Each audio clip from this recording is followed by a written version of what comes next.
Bonjour à toutes et à tous et bienvenue sur Eurosport et JCN pour le résumé de la 20e édition du Tour des Flandres au féminin. Annemiek van Vleuten est de retour après s'être imposée en 2011 et 2021, battue par l'Otto Kopecky l'an dernier.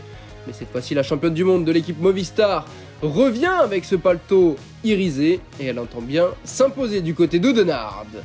Départ à Oudenaarde et puis ensuite 18 monts et pavés avec notamment le Molenberg, le Valkenberg, le terrible Koppenberg et dans le final, Taillenberg, Kreuzberg, Vieux-Quarmont, Paterberg qui seront peut-être les juges de paix de cette 20e édition. Et cette longue ligne droite vers Oudenaarde pour succéder à l'Otto Kopecky. 92 km du but, la formation SD Works bien représentée à l'avant, mais c'est AG Soudal Quick-Step qui se montre avec Ali Oladson, la championne de Nouvelle-Zélande, très forte sur la piste également. Elle est rejointe par Elinor Barker de la formation UnoX et Elise Chabet, la Suissesse de Canyon SRAM. 58 km, le peloton n'est encore qu'à une quinzaine de secondes, l'écart qui va monter à 50 secondes, tout le monde essaye de se replacer, on voit Annemiek van Vleuten sur la gauche de l'image et elle va tomber. Annemiek van Vleuten, la championne du monde à 48 km du but, alors que les choses sérieuses vont commencer. C'est évidemment le pire moment pour la championne du monde. Le trio de tête qui est repris, on voit la formation SD Works qui se replace, Liane Nippert également la championne d'Allemagne, et ça commence à coincer dans le Koppenberg. Regardez, même l'Otto Kopecky vient mettre pied à terre. C'est terrible ces pentes, jusqu'à 21%, un pavé légèrement humide par endroits, et seules deux concurrentes ont réussi à passer sans encombre, Marlene Reusser et Silvia Persico, qui se demandent d'ailleurs où sont les autres. Elles sont rejointes par l'Otto Kopecky et Lorena Wiebes qui a troqué son maillot de championne d'Europe pour celui de la leader de la Coupe du Monde. 4 échappés, 3 SD Works et derrière c'est la formation Trek Segafredo de Longo Borghini, Van Onroy et Lucinda Brand qui se mettent à rouler. Vollering est en contre encore pour la SD Works. C'est terminé devant pour Lorena Wiebes qui ne peut plus suivre le rythme de Kopecky, de Reusser. Persico les accompagne encore. On est dans les 30 derniers kilomètres. Évidemment, l'enchaînement Quarmont-Paterberg qui se profile, mais déjà avant ça, Marlene Reusser est distancée. La vainqueur de Gand-Wevelgem ne peut plus suivre.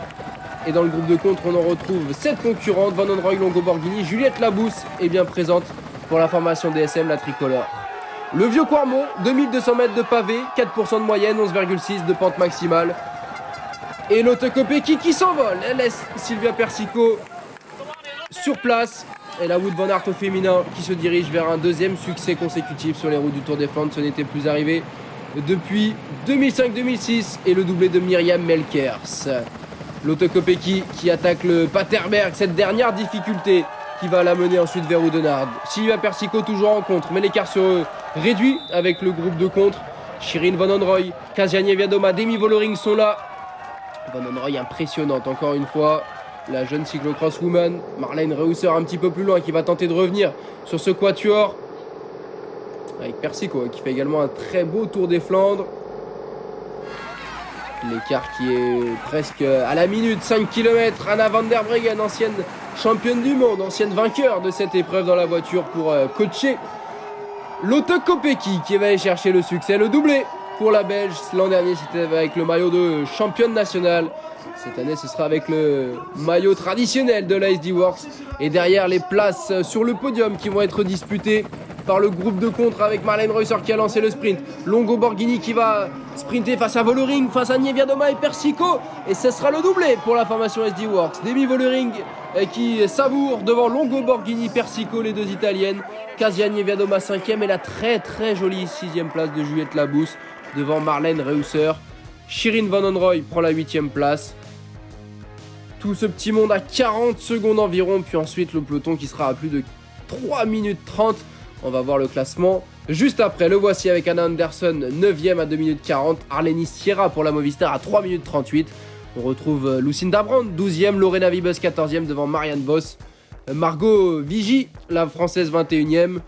Pour la FDJ Suez, il faudra aller un petit peu plus loin avec la 24e place de Grace Brown, la 26e de Los Aderest et la 29e de Cécilie Uttrup Ludwig. Samedi prochain, ce sera Paris-Roubaix pour les femmes, dimanche Paris-Roubaix pour les hommes, le Tour du Pays Basque toute la semaine pour les garçons et le Skill de Price, le Grand Prix de l'Escaut mercredi pour les garçons et pour les filles.